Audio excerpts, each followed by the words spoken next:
Kaleshwaram commission ముందు మాజీ NC Muralidhar Rao, మాజీ సీడీఓ నరేందర్ రెడ్డి నిజాలు బయటపెట్టారు. డిజైన్స్, డ్రాయింగ్ విషయంలో ప్రభుత్వానికి ఫైనల్ అప్రూవల్ చేసే ముందు తాము సంతకం చేయలేదన్నారు. మాజీ ముఖ్యమంత్రి కేసీఆర్, మాజీ మంత్రి హరీష్ రావు ఉన్నత అధికారులు ఒత్తిడి చేయడం వల్ల డిజైన్స్ అప్రూవల్ పై సంతకాలు చేసినట్లు ఒప్పుకున్నారు.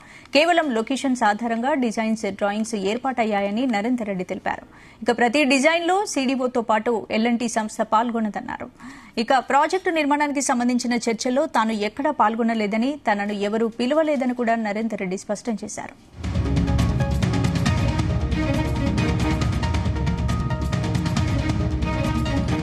ఈ అంశానికి సంబంధించి పూర్తి అప్డేట్స్ మా ప్రతినిధి శ్రీచరణ్ అందిస్తారు. శ్రీచరణ్. స్పందన. కేసీఆర్ ప్రభుత్వం ప్రతిష్టాత్మకంగా నిర్మించిన కాళేశ్వరం ప్రాజెక్టు పై జస్టిస్ చంద్రఘోష్ కమిషన్ విచారణ జూన్ లోనే ముమ్మరం చేసింది. ఇందులో భాగంగా రిటైర్డ్ ఇంజనీర్ల బృందం కాళేశ్వరం కమిషన్ ని కలిసిన విషయం తెలిసిందే. మేడిగడ్డ బ్యారేజ్ నిర్మాణం అక్కడే ఉండాలని మాజీ సీఎం కేసీఆర్ ఇచ్చిన సూచనల మేరకే నిర్మాణం జరిగిందని కమిషన్ కు రిటైర్డ్ ఇంజనీర్ల కమిటీ రిపోర్ట్ కూడా సమర్పించిన విషయం తెలిసిందే. గత ప్రభుత్వం తెలంగాణలో ప్రతిష్టాత్మకంగా నిర్మించిన కాళేశ్వరం ప్రాజెక్టులో పెద్ద ఎత్తున అవకతవకలు చోటు చేసుకున్నాయన్న ఆరోపణలపై కాంగ్రెస్ ప్రభుత్వం ముఖ్యమంత్రి రేవంత్ రెడ్డి ఆధ్వర్యంలో ఒక ప్రత్యేక కమిషన్ ఏర్పాటు చేసిన విషయం తెలిసిందే. ఆ విచారణ కూడా చేపిస్తున్న విషయం తెలిసిందే. కాగా Kaleshwaram commission chairman chief justice Chandra Ghose విచారణలో వేగం పెంచారు. కేసీఆర్ సర్కారులో కీలకంగా వ్యవహరించిన ఇరిగేషన్ శాఖకు సంబంధించిన అధికారులను కూడా ఇప్పటికే విచారించిన విషయం తెలిసిందే. 2 నెలల కిందట జూన్ 10వ తేదీన రిటైర్డ్ ఇంజనీర్ల బృందంతో కాళేశ్వరం కమిషన్ సమావేశమైన విషయం కూడా తెలిసిందే. 2015లో ఏర్పాటైన అనంతరాముల కమిటీలో రిటైర్డ్ ఇంజనీర్లు కాళేశ్వరం కమిషన్ తో సమావేశమైంది. అప్పటి రిపోర్ట్ ను జస్టిస్ చంద్రఘోష్ రిటైర్డ్ ఇంజనీర్లు సమర్పించారు. మేడిగడ్డ బ్యారేజ్ ని అక్కడే నిర్మించాలని కేసీఆర్ సూచించారని, తాము ఇచ్చిన రిపోర్ట్ ని పట్టించుకోలేదని, ఆయన చెప్పినట్టే చేశామని కూడా గతంలో రిటైర్డ్ ఇంజనీర్లు వెల్లడించిన విషయం తెలిసిందే. తుమ్మిడిహెట్టి వద్ద ప్రపోజ్ చేసిన వద్దని పక్కన పడేశారని, తమ రిపోర్ట్ ను అప్పటి ఇరిగేషన్ మినిస్టర్ మాజీ సీఎం కేసీఆర్ కు అందించిన సంతకం చేయలేదని ఇంజనీర్లు జస్టిస్ ఘోష్ కమిషన్ కు రిపోర్ట్ ఇచ్చిన విషయం తెలిసిందే. మరోవైపు సబ్ కాంట్రాక్ట్ వ్యవస్థపై జస్టిస్ చంద్రఘోష్ గతంలో కూడా ఆరా తీసిన విషయం తెలిసిందే. కాంట్రాక్ట్ ఏజెన్సీల అకౌంట్ స్టేట్మెంట్స్ పరిశీలించే యోచనలో కూడా అప్పట్లో ఈ మేరకు కూడా అకౌంట్స్ కూడా పరిశీలించారని కూడా తాజాగా అందుతున్న సమాచారం. రిజిస్టర్ ఆఫ్ కంపెనీస్ నుంచి డేటా తీసుకోవాలని, అలాగే ఆ అకౌంట్ లో లెక్కలు చూస్తే ఎంత చేతులు మారాయి తెలుస్తుందని కూడా ప్రాథమికంగా కూడా ఒక అంచనా వేశారు. 2 నెలల కిందట తాను పిలిస్తే ఎవరైనా విచారణకు రావాల్సిందేనని కూడా జస్టిస్ ఘోష్ ప్రకటించిన విషయం తెలిసిందే. రాకుండా ఏం చేయాలో తనకు తెలుసని, అందుకు అధికారాలు ఉన్నాయని కూడా తెలిపిన విషయం తెలిసిందే. అన్ని అఫిడవిట్లు పరిశీలించాక అవసరమైతే సిడబ్ల్యూసి వాళ్ళను పిలుస్తామని జస్టిస్ చంద్రఘోష్ కమిషన్ తెలిపిన విషయం తెలిసిందే. అయితే 10 నుంచి 15 సబ్ కాంట్రాక్ట్లు ఇచ్చారని, వాటి వివరాలు సేకరించాలని కూడా కమిషన్ నిమగ్నమైంది. డిఈలు విచారించాలా లేదా అన్నది తర్వాత ఆలోచిస్తామని కూడా ఆయన గతంలో ప్రకటించిన విషయం తెలిసిందే. అయితే తాజాగా కాళేశ్వరం కమిషన్ ముందు 2వ రోజు హాజరైన మాజీ ఈఎన్సీ మురళీధర్ రావు, అలాగే మాజీ CDO Narender Reddy design drawings CDO LNT కలిపి ప్రభుత్వానికి అందించాయి.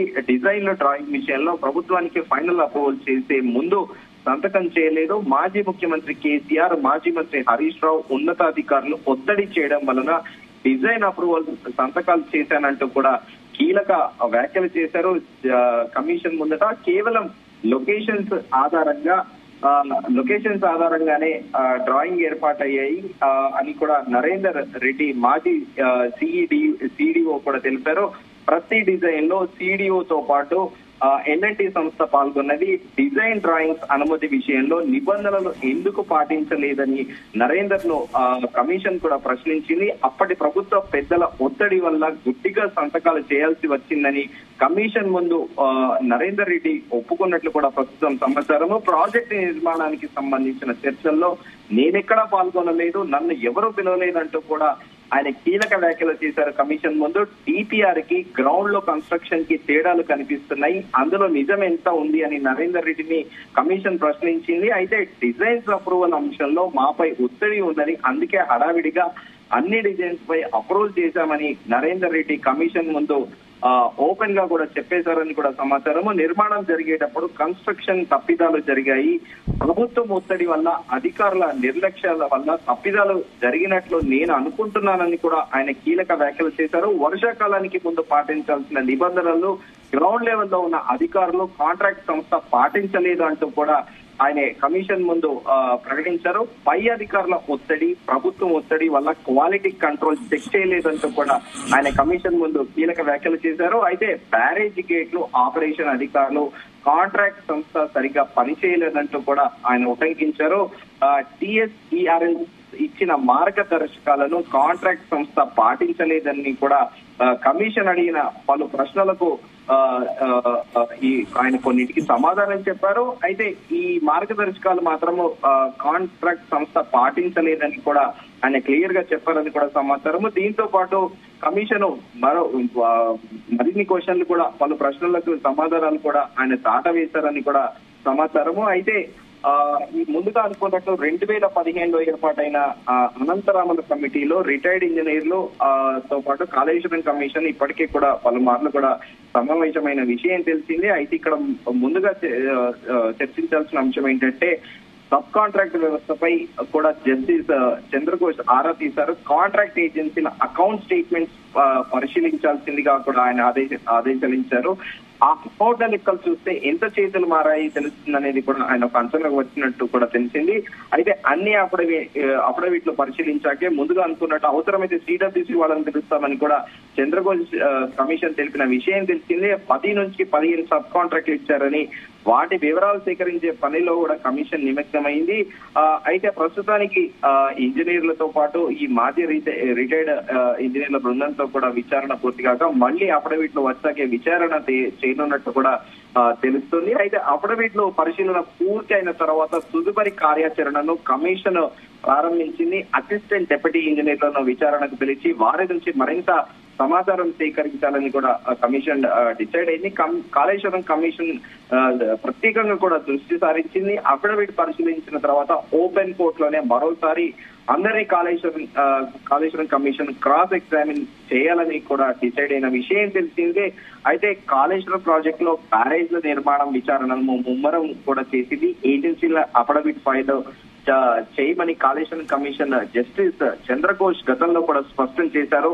ఆ అఫిడవిట్ల పైన కూడా విచారణ కొనసాగుతుంది అని కూడా వివరించారు. అయితే ఇప్పుడు ఓల్డ్ సినారియోలో కాంగ్రెస్ ప్రభుత్వం వచ్చినప్పటి నుంచి కూడా ఒకటే ఆరోపణ చేస్తుంది, కాళేశ్వరం ప్రాజెక్ట్ లో విపరీతమైన అవినీతి జరిగింది, వేల కోట్ల రూపాయలు చేతులు మారాయి, ప్రాజెక్ట్ ని రీడిజైన్ చేయాల్సిన అవసరం ఏంటి, మొదట 40,000 అంచనాతోని అనంతరం 60,000కు వెళ్ళింది, తర్వాత ఏకంగా 1,10,000 కోట్ల అంచనా వ్యయాలు ఎలా పెంచారు అనేది కూడా కాంగ్రెస్ ప్రభుత్వం మొదటి నుంచి కూడా ఆరోపణ చేస్తున్న విషయం తెలిసిందే. తాజాగా ఈ రోజు ఈ కీలక వ్యాఖ్యలుగా అయితే ప్రస్తుతం ఈ సదరు ఇంజనీరింగ్ సంస్థ అధికారులు జీడీఓ నరేందర్ రెడ్డి కీలక వ్యాఖ్యలు చేశారు ఈ రోజు. స్పందన.